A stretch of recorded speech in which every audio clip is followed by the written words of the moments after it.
Okay, day 29.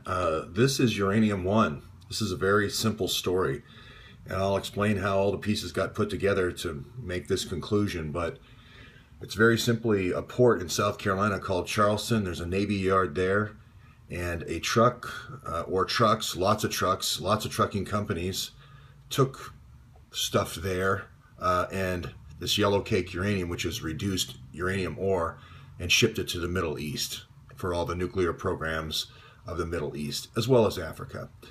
So that's the Uranium 1 story. I know Louis Gohmert's office put out a very complicated chart saying how complicated Uranium 1 is. This is Uranium 1.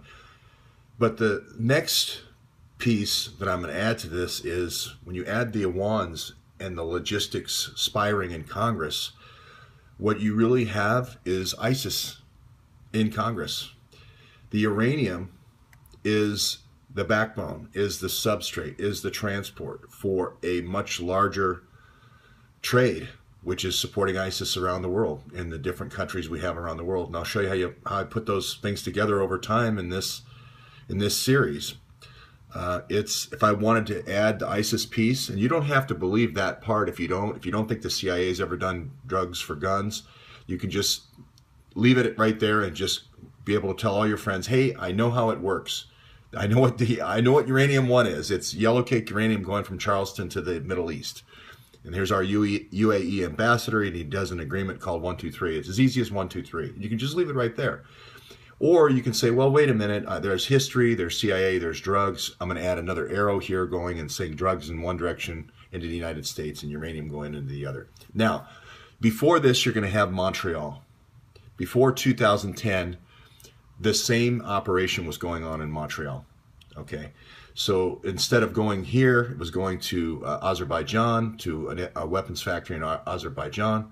It shifts to Pakistan with Hillary when she becomes Secretary of State. But this is a government program. I had been very adamant that this was PAC ISI 111, Imran and Omar Awan. But I had never really kind of taken a step with adding that S to ISIS, making it ISIS. Today I'm ready to add that S. If you don't know the story, Imran Awan manages this group of secure Blackberries. He gives them out to Congress, but really they're not in Congress. They go to these ports and they're managing these logistics for these, what we call rat lines, in this case, uranium rat lines. And in this case, the reason why they run it out of Congress is because they have protection, what's called the speech and debate clause. Reporters cannot FOIA, do Freedom of Information Acts on any of this stuff.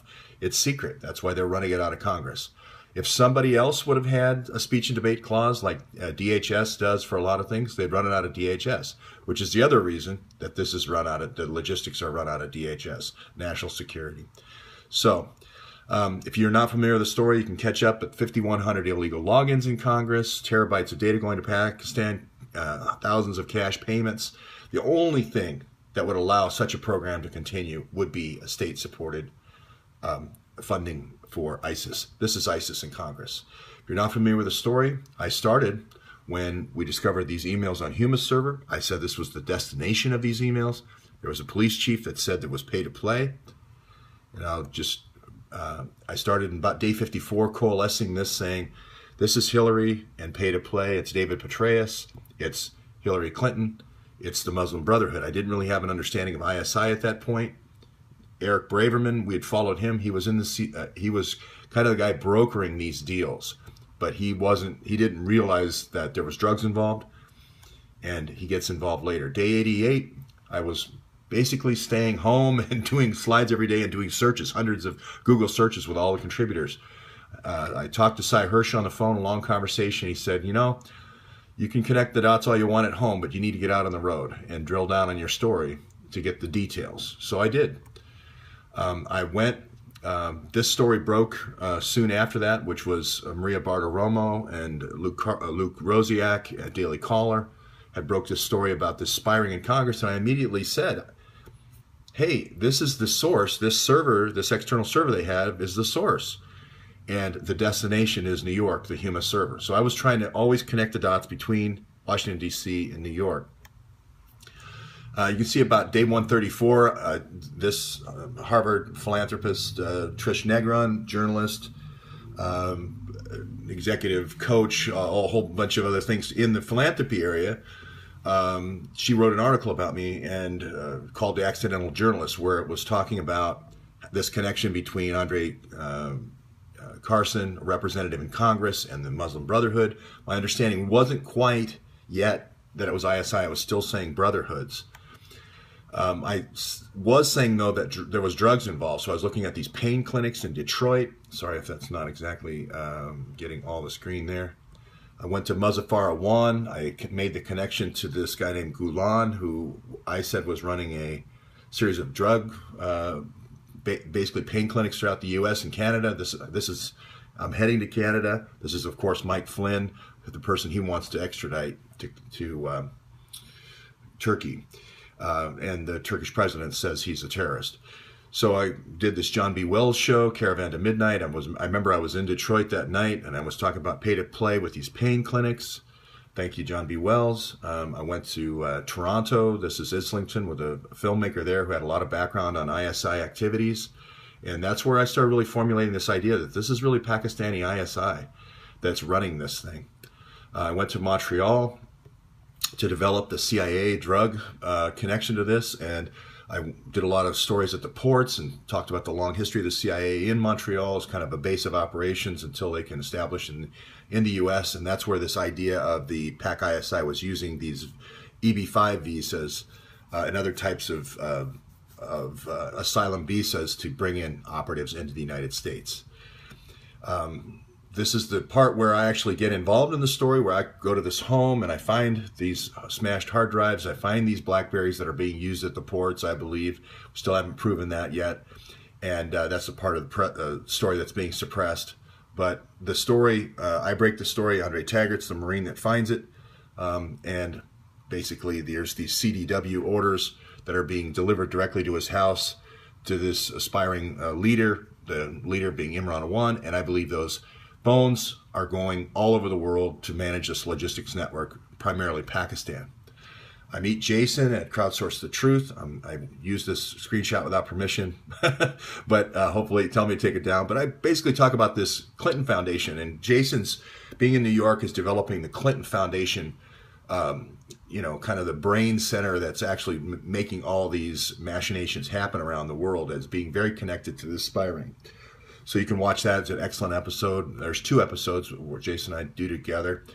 I go to Detroit. I go to all these different places where people say that there is, Al-Shabaab. I go to them to Minneapolis. I meet this great researcher, Lori. I did a tour of meeting all these great researchers. Of course, I met also a great operating room nurse that did some of the first liver transplants with Starzl, and kidney transplants, etc. And then I go to APHIS, Iowa, and I speculate that this food processing center called the APHIS Center is a perfect cover for running a drug operation. And this is how you move it into the United States. And so I say that very few people are involved in this, but this is kind of like a prison in terms of high-tech security, and that a very small group of people is running a rat line out of this APHIS Center. I did a show here with Hagman and Hagman, talking about this. I was very excited. I had the hard drives. I was telling everybody this is aspiring in Congress. These are the hard drives. They're using these BlackBerries. They're managing these logistics in the ports and so forth. But I hadn't quite worked it out yet. Here, right before I get to Ohio, I'm kind of on this track. I go on this road trip trying to find this uranium trail. I go through West Virginia. I start by saying in Parkersburg, this is where this is kind of being managed out of, this criminal justice system. I go to meet this contact of mine called Deep Uranium. And I'm not exactly sure when I first had my first conversation with Deep Uranium, if somebody wants to do a search on that. But I basically connect the dots and say this Pakistani ISI spying is connected with this UAE ports deal to ship this uranium around the world. Deep Uranium tells me about this rat line in Kazakhstan. Now we know all about it. 40% of the U.S. World supply of uranium in Kazakhstan. The ISI is hiring these Uzbeki truckers to truck it up and down this rat line. And basically, Now I'm saying that the Uranium 1 rat line is just these Uzbeki truckers moving to the United States in 2009 when Hillary becomes Secretary of State. And that's the 1,400 indictments right now that Mueller has.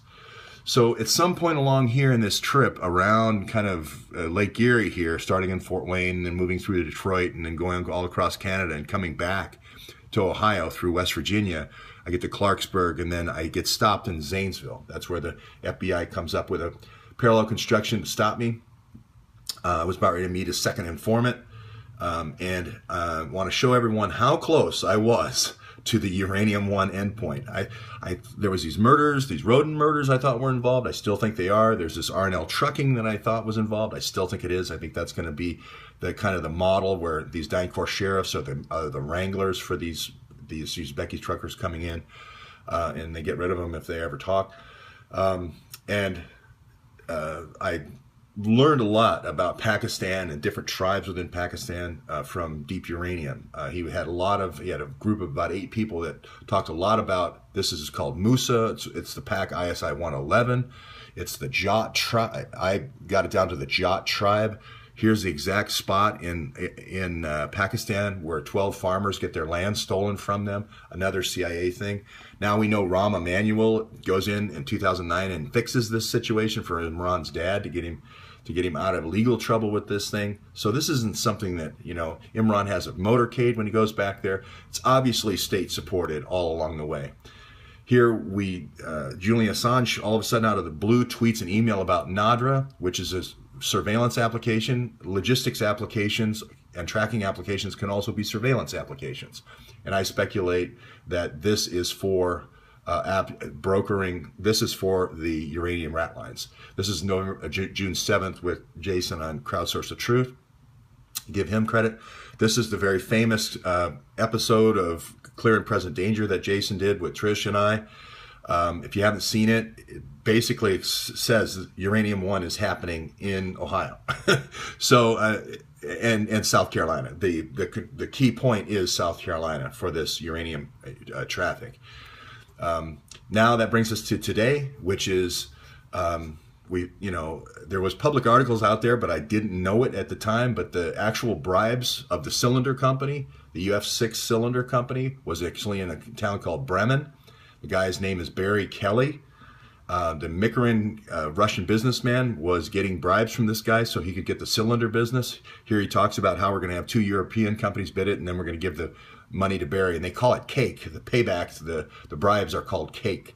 And I was 34 miles away.